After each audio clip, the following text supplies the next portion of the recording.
I'm here again with another exciting episode of How We Made It. My name is Gamey for Upper Room Pictures. Stay with me as we do a short breakdown of the Oraimo smartwatch commercial. I think it's only proper that we show you the video before we get into it. So let's do this.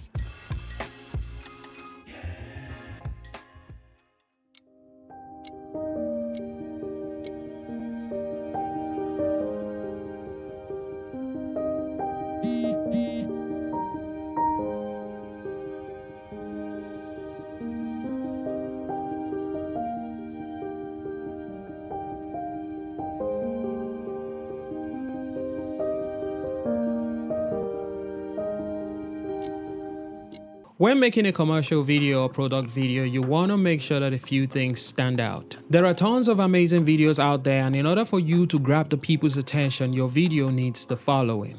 1. Idea. You need the right idea, you need the right concept in order to get your video started. An idea is the bedrock of a product video. Before coming up with the right idea, you need to ask yourself, what is my aim? Why this video? Answering these questions is crucial for idea development. It helps you know if you're on the right track and if your idea is the right fit. 2. Stories. Stories have a great way of connecting with people. They are sequential in nature, related events happening in a particular order. A great way to connect with people is to tell stories that resonate with them. So find a great story and you find your audience. 3. Sequence. The order of succession. In order to tell a great story, one event has to happen before another event happens, and sequence is like the brother to story. So you have one clip before another clip, or one shot before another shot. That is the way you tie everything together to make a story. 4. Gear.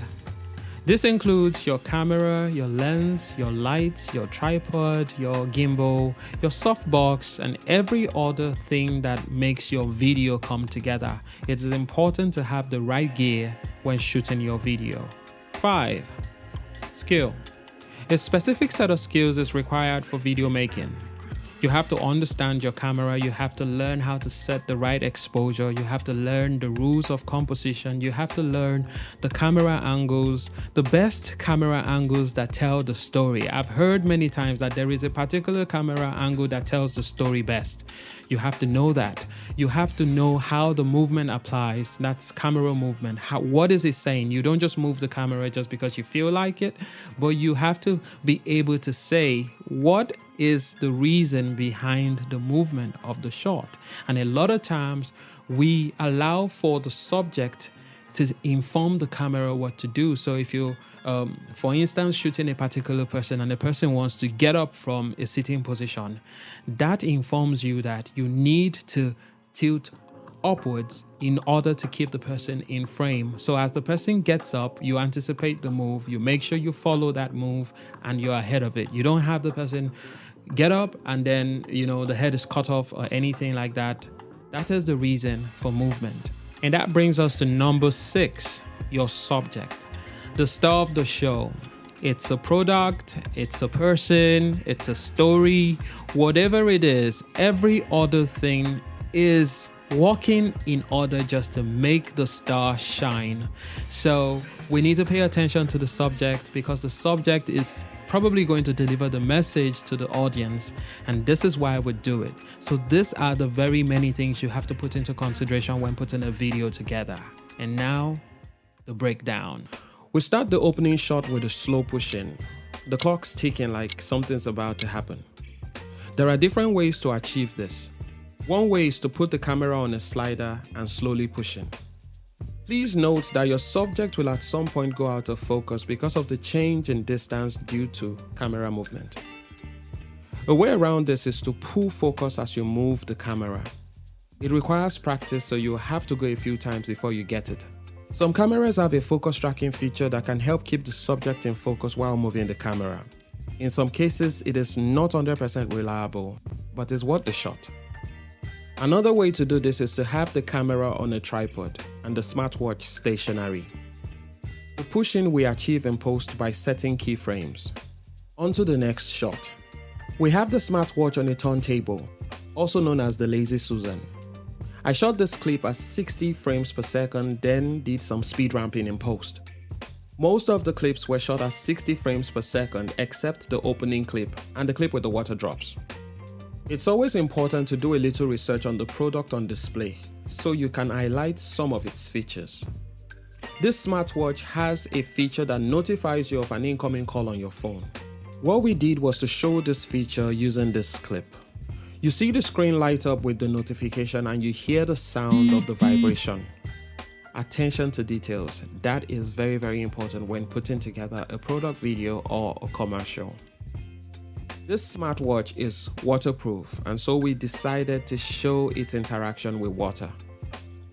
To capture the water drops, we shot at 120 frames per second using manual focus. I used the Panasonic Lumix GH5S camera with the 12-35 f2.8 lens. If you're familiar with this camera system, you would know you don't have autofocus when shooting at a higher frame rate. And now the final clip. For this, I'm going to hand over to Dari the creator to show us how the visual effects were executed. Gamey, thank you so much for the elaborate breakdown. Now it's time to show you how I created the saber light effect at the end of the video. Yes, I used the saber plugin in creating this. The saber plugin, I got it from Video Copilot, so I'm gonna leave the link in the description so you can get that. All right, now without wasting much of our time, let's get into it. So here we are. First thing I want to do is to jump into Photoshop. I want to take out this text right here, basically, so I can have total control, because I would like to do a little bit of animation in After Effects. So yeah, let's take that out. Now once that is done, going into After Effects straight up. All right, now I can type the text back into it. Cool. Next thing I want to do is to create a new solid. I'm gonna be bringing in the saber plugin right now. The saber plugin is in the effects panel right here. I'm gonna just type it in. It's already installed on my system. The link to this is in the description box. So in this preset, I'm gonna change it to neon, and I'll change the glow color to lemon or green.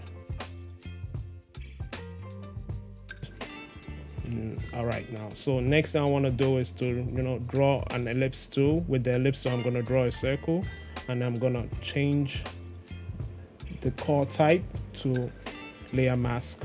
All right, I'm going to change that to screen. All right, so yep, now let's reposition this. Now I have to tweak some of the settings right here, and I'm doing my best to get it right.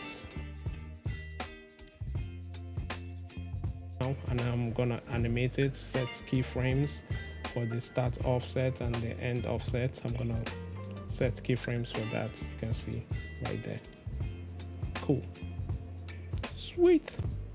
All right, so basically next thing I want to do is to duplicate this effect right here, and I'll change the mask evolution. Right, I'm going to change that. I'm going to change the angle for this. I'll change to 45, and I'll also change to 90, and also 180, and also probably 270 if I wish. But I think this already works for me. Right, you can see that. Brilliant. And that's pretty much it, guys. And we're done. And that's it, guys. Hope you had as much fun as I did. My name is Dari the creator. I like to create visual art and videos like this, and I like to always share my thought process in creating this. Hope you really enjoyed this session. Until next time, Gamey, over to you. And now the look. The product identity informs us on the choice of colors. This particular brand uses the colors black, lemon, and gold. So in deciding the look, we went for luxury, bold, executive look, right? Made it cinematic. We chose a color theme that aligns with the product itself. And there you have it. This is how we made the video. If you enjoyed the video, please support the channel, like, comment, and subscribe. My name is Gamey for Opera Room Pictures. See you in the next one.